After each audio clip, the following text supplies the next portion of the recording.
Section 19. Answer 3. If it were admitted that miracles and the like may be said of all the rest of their marks of a church, do prove the verity of a doctrine, yet they do not necessarily prove the infallibility of him that doth those works, or receives that doctrine. Observe this, for it strikes at the root of this their last pretense. The notes of a man may prove his manhood, but they do not prove his nobility, wisdom, learning. These must be proved alunde, from another head. The Protestant notes of a church do prove the being and truth of our church, but not its infallibility, nor would they do it if the Protestants pretended or desired it, for men's pretenses or desires do not alter the nature of things.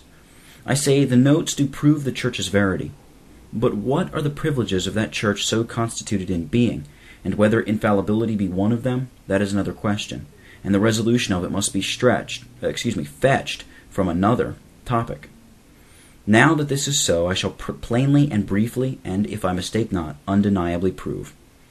It is granted that the gift of miracles was not peculiar to the apostles, but was communicated by God to other ministers and Christians in the primitive times.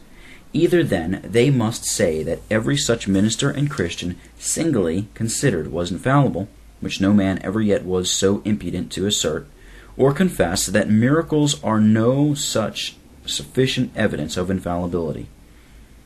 It was enough that miracles did confirm the doctrines delivered, whether by apostles or other ministers, for the confirmation of our faith, though they had been otherwise fallible.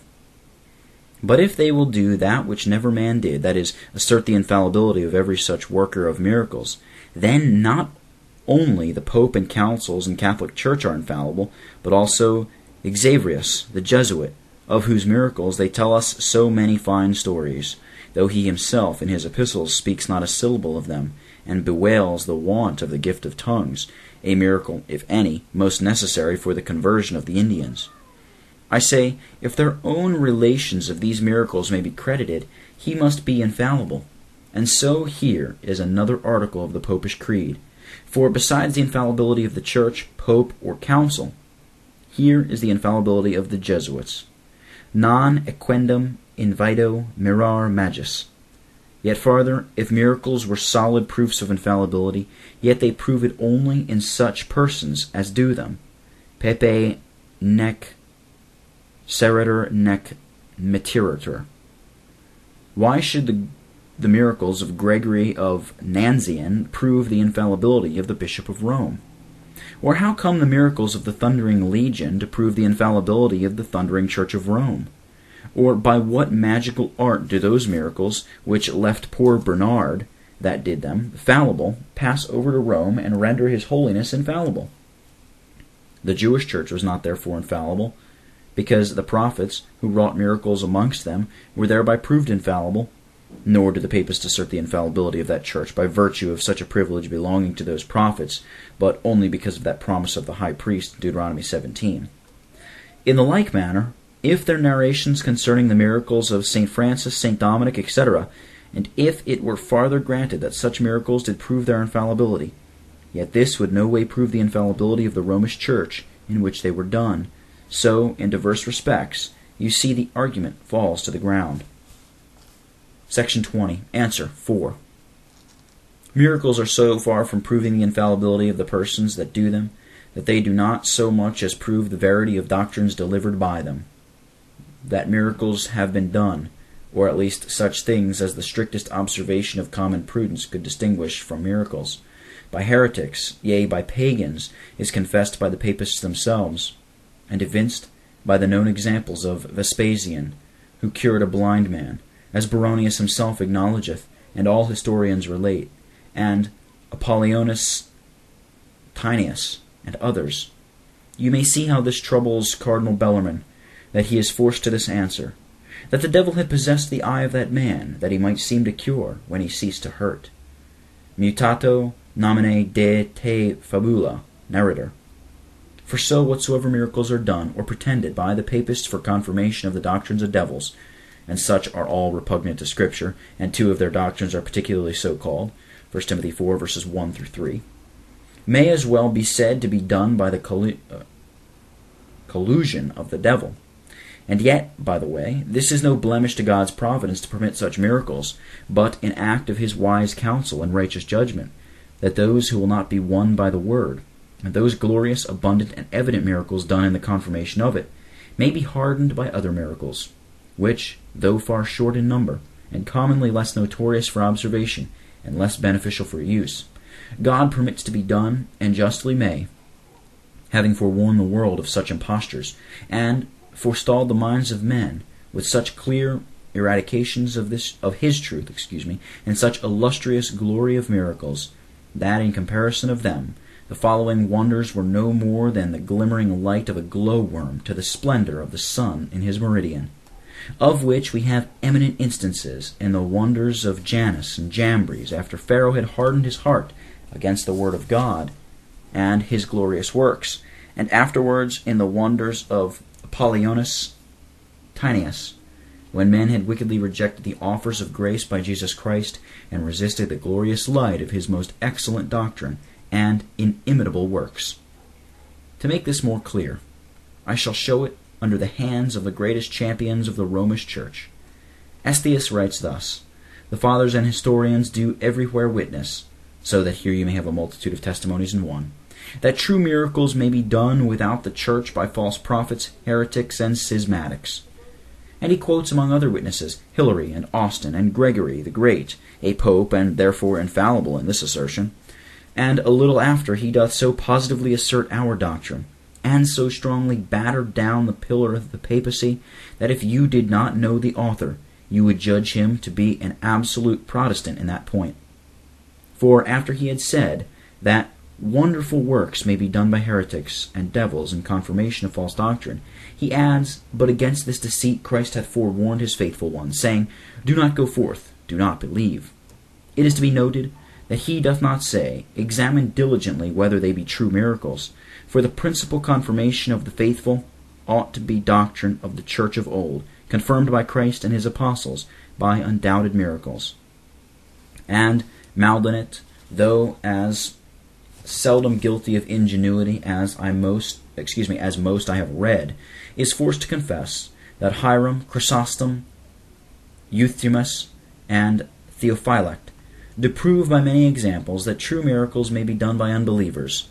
And, saith he, Christ admonisheth us that we do not believe false prophets, even when they work true miracles. So little reason had the author of Laud's Labyrinth to call it a Strang paradox, that true miracles may be marks of a false doctrine, and to say that all divines confess that true miracles are not feasible, but by an extraordinary power of God, and that God thereby seals to the truth of a doctrine. And then to run away as if he had thoroughly done his work, when you see his bold assertion confuted by more learned persons of his own party. Then again, the said Maldonet puts a question, whether no argument can be drawn from miracles to prove the truth of a doctrine, and answers, it follows not that no argument can be drawn from them, but no certain argument. That is, the argument from miracles is next door to none. It is probable, but not undeniable. It is conjectural, but not certain. And yet these new doctors dare lay the foundation of all, that is, the Church's infallibility, upon mere conjectures and probabilities. One would think the Jesuit had borrowed this, as he hath done hundreds of his best passages out of Calvin, and unadvisedly transcribed it into his commentary. And Androdeus, the great defender of the Tridentine faith, is leavened with the same heresy, for he saith, St. Augustine contendeth that sure and certain tokens of the Church are to be fetched out of the sacred Scriptures, because they are free from all suspicion of falsehood, but miracles may be done by the help of the devil.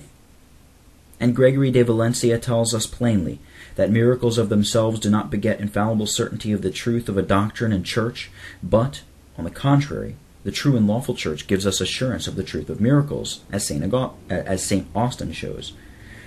To conclude this answer, I shall only add Bellarmine's words. Before the approbation of the church, it is not evident nor certain, by a certainty of faith concerning any miracle, that it is a true miracle. And therefore the Church's infallibility cannot be proved by miracles, because it must be presupposed before those miracles can give us any certainty. Section 21. Answer 5. If all the former difficulties were removed, it profits them not. For when a man comes to look into the pieces of their argument for miracles, he shall find such horrible mistakes and woeful impostures, that indeed it makes their cause the worse, and gives prudent men occasion to discern that these are the badges of the anti-Christian faction. They are the very signs and lying wonders foretold in 2 Thessalonians 2. I shall briefly look upon some of the parts of the argument. First, they allege for themselves the miracles of Christ and his apostles and the first fathers, which being done in confirmation of a doctrine as repugnant to theirs as heaven is to hell, are so far from proving their infallibility that they demonstrate their falsehood and heresy. Secondly, they plead all those miracles as testimonies to the present doctrine of the Romish Church, which were done by such as though they lived in the communion of the Church of Rome, yet did complain of their corruptions and condemn diverse of their present doctrines, as appears in Bernard, particularly in the great doctrine of merit. Thirdly, they allege such miracles as were done by papists in order to the conversion of heathens to Christianity, which, if really done by the cooperation of the divine power, do prove no more but this, that God thereby bare witness to the common cause of Christianity, for confirmation whereof such miracles were done, and not to their particular opinions, wherein they stand divided from other Christians. Fourthly, they allege such miracles as for the generality of them, their own authors, such of them as have not sacrificed to impudence, acknowledge to be fictitious and ridiculous. What should I tell you of that known censure of Melchior Canus concerning the legends of the saints, which are the great treasuries of popish miracles, and received by the poor bespotted papists with the same veneration as the four Gospels, that the lives of the saints were written with less integrity and faithfulness than the lives of the heathen emperors were written by heathen authors? A dear sentence. It cost him the loss of a cardinal's cap. Agreeable to this was that of Vives, that the legends were written by a man of a brazen forehead and a leaden wit.